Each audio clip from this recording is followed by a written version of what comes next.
Աղավնաձորի բնակչի տանը հայտնաբերվել է բեզոարյան այծի մեկ առանձնյակ։ Հայաստանի բնապահպանության և ընդերքի տեսչական մարմինը կենդանուն առգրավել և տեղափոխել է կենդանաբանության և հիդրոէկոլոգիայի ազգային կենտրոն։ Կենդանական աշխարհին պատճառված վնասի չափը գնահատվել է 15 միլիոն դրամ։ Առերևույթ հանցանքի մասին հաղորդում է ներկայացվել քննչական կոմիտե։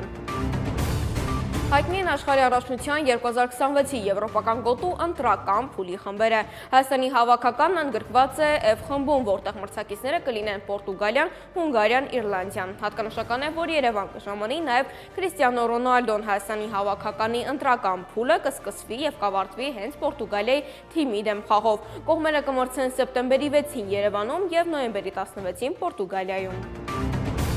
Համացանցում հազարավոր դիտումներ է հավաքել փոքրիկ չինուհու տեսանյութը Հայաստանից, որում նա հայերեն է խոսում, պատասխանելով հայ անցորդի հարցերին։ Աղցր ջան։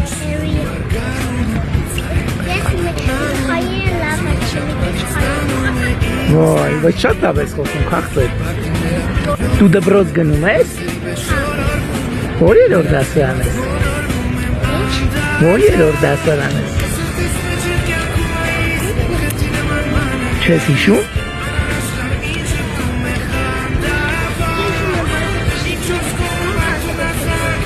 Հիմա որ ես քեզ ասում եմ շնորհավոր Մարտիրոս, ինչ պետք է ասես։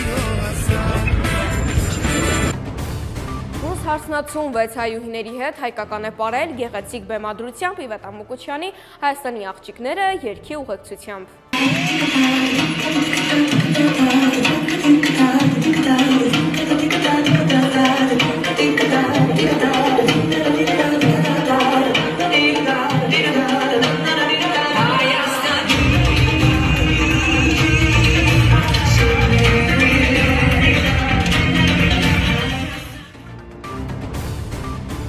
Համացանցում հազարավոր դիտումներ է հավաքել հայ երիտասարդների ազգային պարի կատարումը հայկական տոնախմբության ժամանակ։ Պարային զույգը աչքի ընկել ոչ միայն պարահրապարակում, այլև համացանցում։